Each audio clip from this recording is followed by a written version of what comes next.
Hey everyone, welcome to our channel. In today's video, we will guide you through how to watch Telegram videos without downloading them.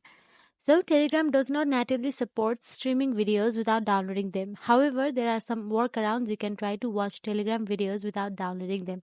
So, let's get started. First thing first, open Telegram app on your mobile device, then simply tap on settings icon available in the bottom right corner. After you tap on the settings icon, tap on the data and storage in it. Then inside data and storage, you can see automatic media download using cellular and using Wi-Fi option available there. Tap on using cellular option available there. After you tap on it, you will see auto download media option available there. Just simply turn it off.